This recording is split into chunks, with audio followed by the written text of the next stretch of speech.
Assalamualaikum warahmatullahi wabarakatuh. Kembali bersama saya Vidya Handayani, mahasiswa D4 ITB jurusan Teknik Media Digital. Di sini saya akan memberikan sharing tutorial tentang bahasa pemrograman C++ yang akan membahas tentang struktur yang ada pada modul 10.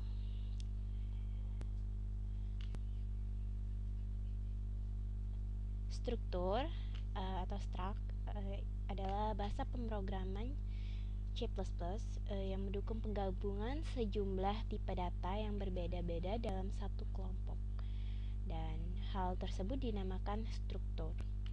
Dengan menggunakan struktur, maka penggabungan data yang berbeda jenis dapat lebih mudah dikelola. Misalnya, data nomor induk siswa bertipe integer, nama siswa bertipe string, dan jenis kelamin bertipe boolean. Mendefinisikan dan mendeklarasikan struktur. Hal pertama yang harus dilakukan untuk menggunakan struktur adalah mendefinisikan struktur tersebut. Contohnya seperti ini. Ini adalah mendefinisikan struct mahasiswa. Di sini dideklarasikan struct mahasiswanya didefinisikan menjadi integer name, char namanya di sini tipe nama menjadi tipe char, dan jenis kelamin menjadi tipe data boolean. Setelah mendefinisikan struktur, maka variabel struktur dapat dibuat dengan cara seperti ini: mahasiswa dan data mahasiswa.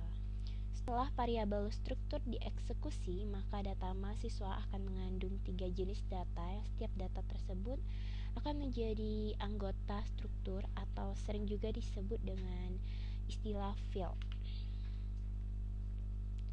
Untuk mengakses setiap anggota struktur dapat menggunakan notasi, yaitu seperti ini: variabel struktur dot anggota struktur. Antara nama variabel dan nama anggota struktur dipisahkan oleh tanda titik, sehingga bentuknya dapat menjadi seperti ini: data mahasiswa dot name. Instruksi di atas menyatakan bahwa data name berada pada variabel struktur data mahasiswa.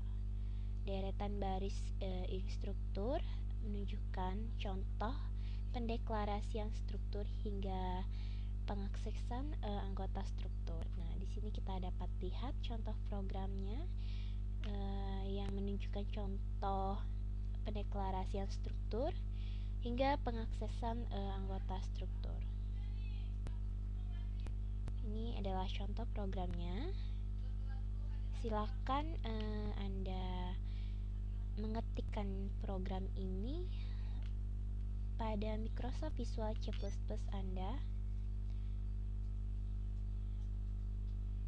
di mana saya telah mengetikkan dan memperbaiki program yang ada pada contoh.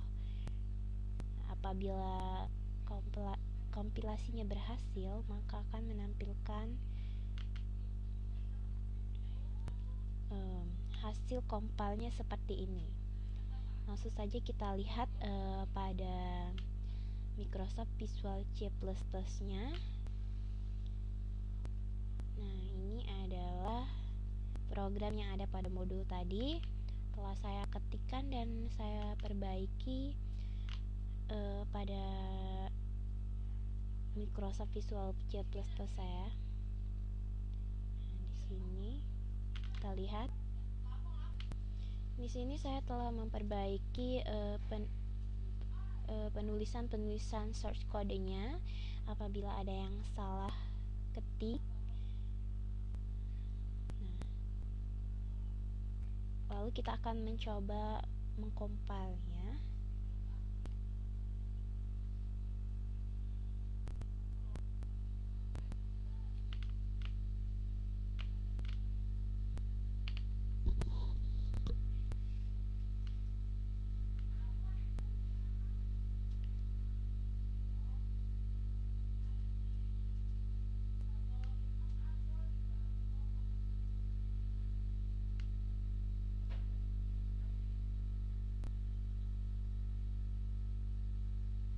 Ya, setelah berhasil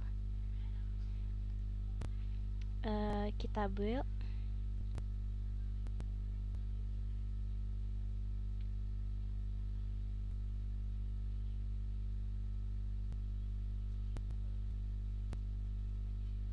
Dan kita coba untuk start debug.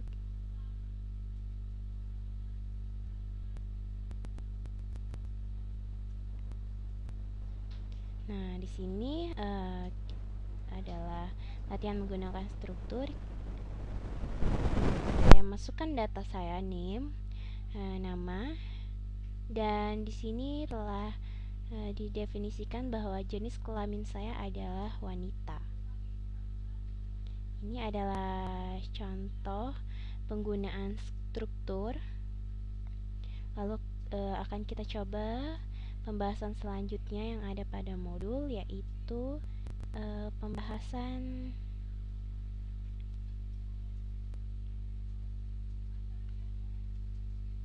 kita lihat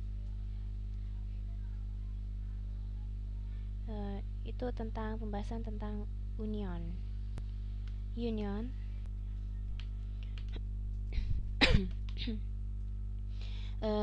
Union adalah suatu bentuk semacam struktur yang memungkinkan suatu lokasi memori diakses oleh lebih dari sebuah nama. Sebagai contohnya yaitu sebagai berikut, union bilangan bulat. Di sini ada penjabarannya unsigned integer,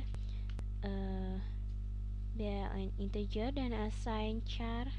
Di sini karakter nilainya 2. Deretan instruksi ini merupakan pernyataan untuk mendefinisikan sebuah union yang mengandung anggota dengan nama b integer yang bertipe integer. Lokasi untuk anggota tersebut juga ditempati oleh array atau si karakter yang memiliki 2 elemen yang bertipe unsigned seperti ini. Langkah selanjutnya kita akan membuat program. Dari sini sebelum kita membuat program, kita lihat bahwa pendeklarasian di sini kita deklarasikan seperti ini. Lalu kita lihat programnya. Nah, ini adalah contoh program yang ada pada modul.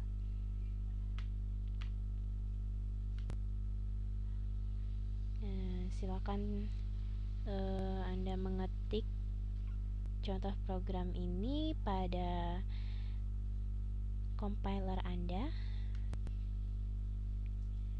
Apabila berhasil, maka akan tampil hasil compile-nya seperti ini.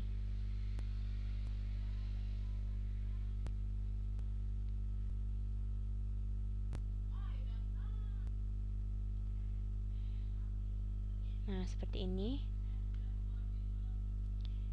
Ini adalah hasil compile dari program Union. Kita coba pada Microsoft Visual C++ kita. Buat halaman baru pada source filenya. Nah, di sini saya telah memperbaiki coding-codingnya, source kodenya. Apabila ada yang salah dalam penulisan source kode, kita harus mengetikkannya dengan tepat. Karena apabila tidak tepat, maka program kita ini tidak akan berjalan dengan lancar. Jadi kita coba untuk mengcompile-nya terlebih dahulu.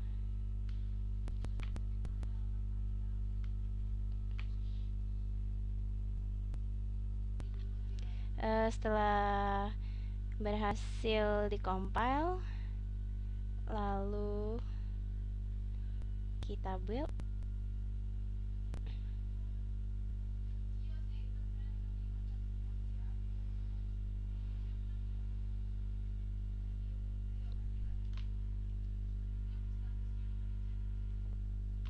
Lalu kita start debug.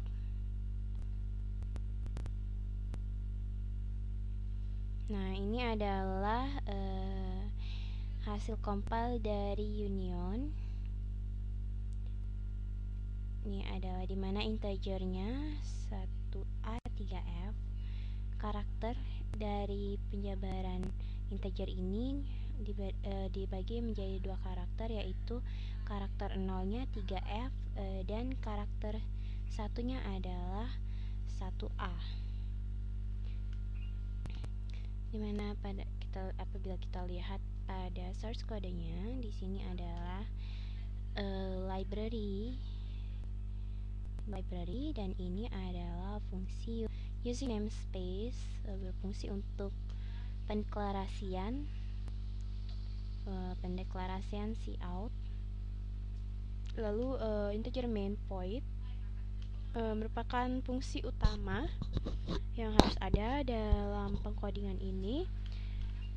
Dan nah, ini adalah unionnya, di mana pernyataan ini didefinisikan sebuah unionnya yang mengandung anggota.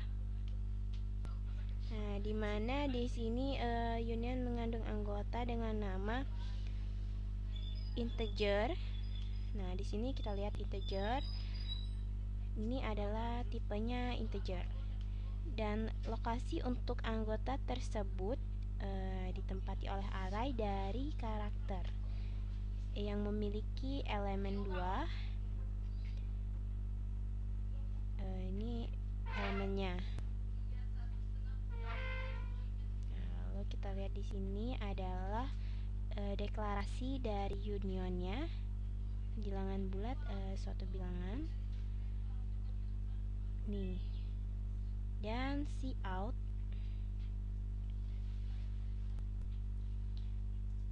ini ada integer karakter.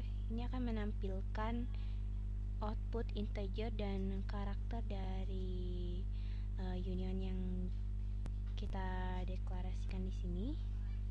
Dan system post berfungsi untuk sebagai pembatas hasil compile-nya, agar saat dikompil tidak langsung tertutup, dan untuk mengembalikan kondisi program pada posisi 0 atau posisi semula. Ini ada return.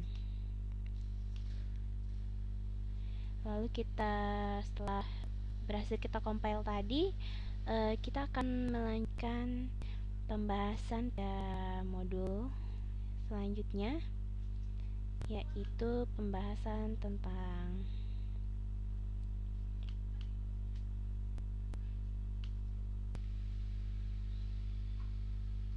pada pembahasan selanjutnya adalah tentang enumerasi. Enumerasi yang sering disingkat dengan enum. Enum biasanya digunakan untuk menyatakan sejumlah kemungkinan. Sebagai contoh, dapat digunakan untuk mendefinisikan kemungkinan warna, seperti pada contoh di bawah. Nah, ini adalah contoh program yang menggunakan enumerasi. Di sini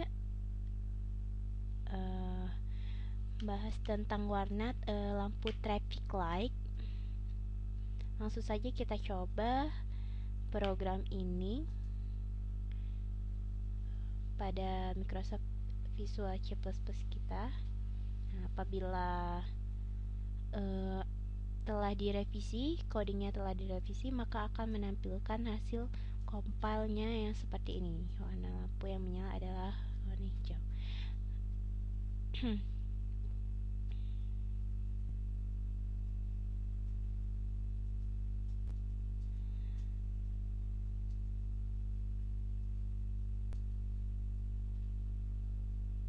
Nah, ini adalah contoh program yang ada pada modul tadi. Di sini contoh programnya telah saya perbaiki atau saya revisi. Di sini library, fungsi library-nya di sini adalah fungsi using namespace, berfungsi untuk pendeklarasian.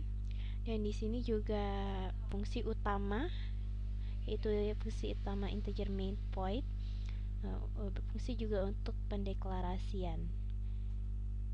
Di sini ada enumerasinya, warna merah, kuning, dan hijau, yaitu warna lampu traffic light. Nah, di sini kita memberikan nilai warna lampu hijau, maka si outnya akan menampilkan warna lampu yang menyala adalah hijau.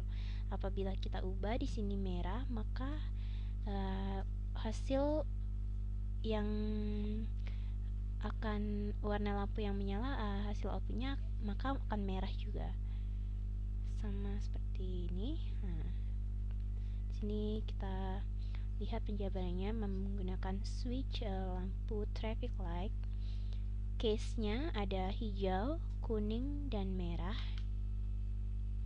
Di sini apabila hijau, maka si out-nya akan menampilkan warna hijau, dan apabila kuning warna kuning, dan merah warna merah.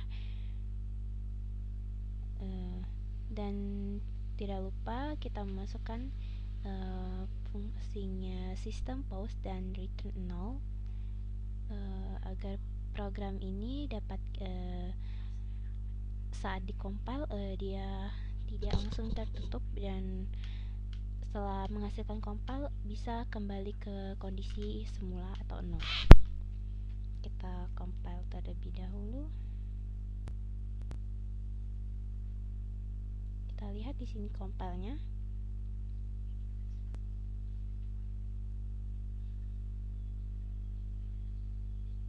Nah, di sini kita telah berhasil memperbaiki source kode program ini. Nah, di sini sukses, dan kita coba untuk build program.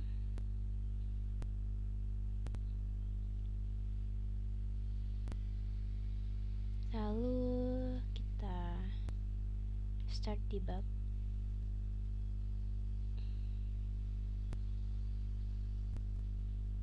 Nah, sudah hasil compile-nya sudah sesuai dengan modul.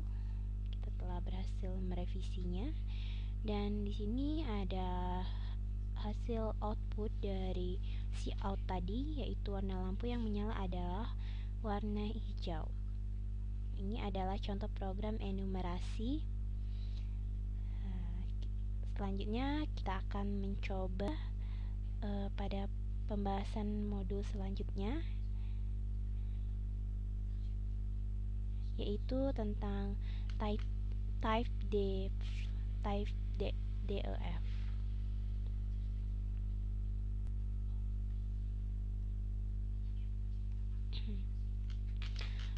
DEF sering dipakai untuk memberikan nama alias terhadap suatu tipe data tertentu. Sebagai contoh, pemberian nama alias dari unsigned char berupa byte dapat didefinisikan dengan kode seperti ini: type def unsigned char byte. Setelah didefinisikan setelah definisi diberikan, maka selanjutnya harus dilakukan pendeklarasian seperti ini. Jadi dari nama alias unsigned char berupa byte, kita deklarasikan menjadi unsigned char kode, dan dapat juga ditulis menjadi byte kode. Selanjutnya kita coba programnya seperti sebelum-sebelumnya. Di sini program ini harus direvisi pengkodingannya apabila ada kesalahan, sehingga compile-nya berhasil, maka akan menampilkan hasil compile yang seperti ini. Type def dari byte 100 adalah E. Langsung kita lihat di sini.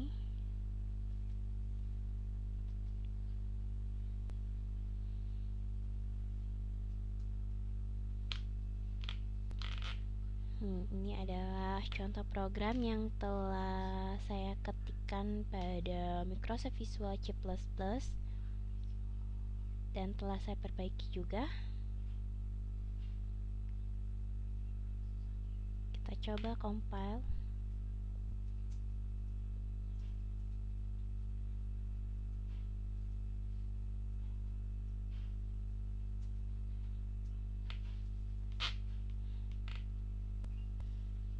Apabila berhasil, kita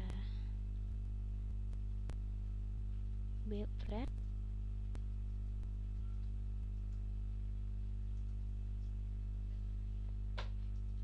Dan kita start debug.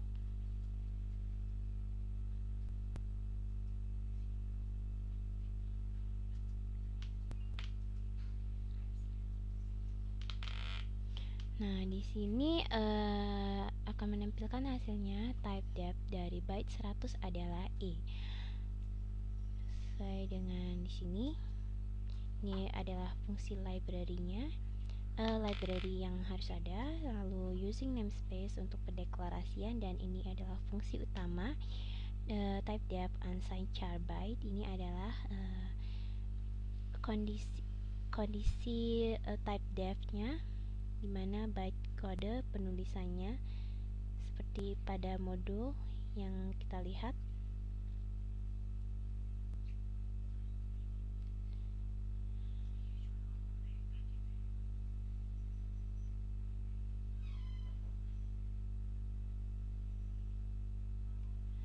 Dimana pendeklarasiannya dapat kita tulis sebagai seperti ini, atau byte kode atau unsigned char kode. Nah, lalu di sini kodenya adalah 101 dan cout akan menampilkan output type depth dari byte 100 adalah di sini coutnya kodenya. Nah, hasil outputnya ya seperti ini tadi. Ya, adalah contoh program dari type depth.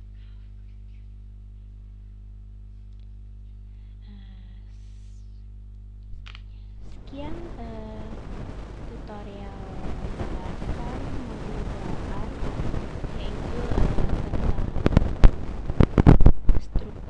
tentang struktur, union, enumerasi, dan type depth. Semoga video tutorial ini bermanfaat bagi kita semua. Terima kasih atas perhatiannya. Wassalamualaikum warahmatullahi wabarakatuh.